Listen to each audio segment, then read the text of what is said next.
आज मैं मेरी कहानी आपको सुनाता हूं। जैसे मैंने बताया, मैं जैत में सरकारी स्कूल में पढ़ा, भोपाल में भी सरकारी स्कूल में पढ़ा। हमारे गुरुजी आज भी वो हैं, श्रद्धेय रतन चंद जैन। मैं जाता था,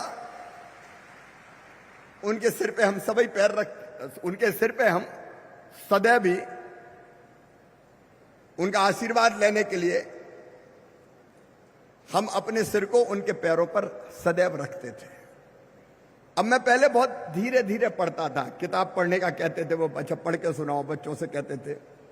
5 क्लास के एक ही गुरु होते थे। दूसरी वाले आ जाओ तो दूसरे वाले जाके उनके आसपास खड़े हो गए, कुर्सी पे वो बैठते थे, हम आसपास खड़े हो जाते थे। फिर तीसरी वाले आ जाओ, फिर चौथी वाले आ जाओ, ऐसा पढ़ाते थे। तो मैं किताब बड़े धीरे धीरे पढ़ता था, गुनर गुनर सी, कुछ समझ में नहीं आता था। एक दिन उन्होंने मुझे कहा, बेटा तुम ऐसे घबरा के काहे को पढ़ते हो? पढ़ो जोर से, शब्दों का उच्चारण जोर से करो और स्पीड धीमी रखो। तो मैं उस दिन से जोर से पढ़ने लगा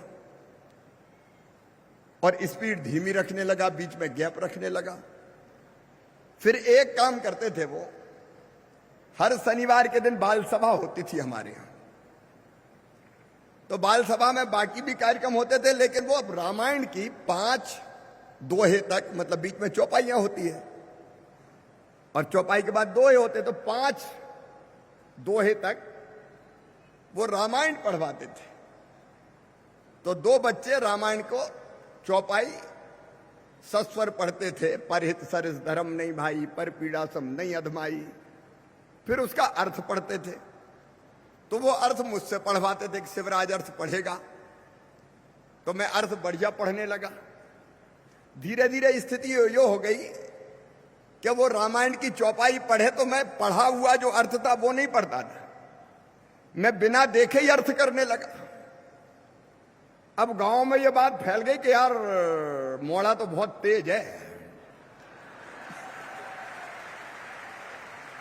ये तो रामायण को अर्थ बहुत अच्छो करे।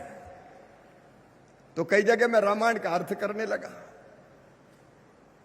मैं अच्छा वक्ता अगर बना तो उसका श्रेय है श्रद्धेय रतन चंद जैन जी को। मैं जो कुछ हूं, आज मैं बाकी बच्चों से भी आपके माध्यम से कहना चाहता हूं, शिवराज जो कुछ है वो अपने गुरु के कारण है, अपने गुरु के कारण। मुझे उन्होंने एक बात और कही जो मैं आपसे शेयर कर रहा हूं और आप भी बच्चों से कहना। उनने मुझे एक मंत्र दिया कि शिवराज, तुम ये मत समझो कि गांव में पैदा हुए, किसान के घर पैदा हुए, हम छोटे किसान, कि मैं क्या कर सकता हूं। उनने मेरे दिमाग में ठूस ठूस के भर दिया कि तुम दुनिया में सब कुछ कर सकते हो, तुम अनंत शक्तियों के भंडारो, अपने आप को छोटा बालक मत मानो, कुछ करने का सोचो, कुछ करने का सोचो, कुछ करने का सोचो।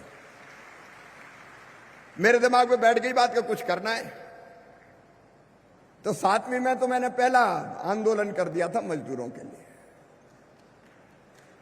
कुछ बड़ा करने का भाव मेरे अंदर भरा तो मेरे गुरु ने, मैं आप सबसे भी यही कहना चाहता हूं,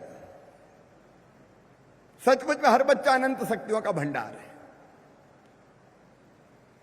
भगवान ने किसी को कम और ज्यादा नहीं दिया, क्षमता सब में है। सवाल यह है कि उसको प्रकट वो कैसे कर पाता है। अगर गुरु ठीक मिल जाए तो बच्चे की क्षमता का प्रकटीकरण हो जाता है और वो डॉक्टर राधाकृष्णन, बाबा साहब अंबेडकर, एक नहीं अनेकों महापुरुषों जैसा बन जाता है।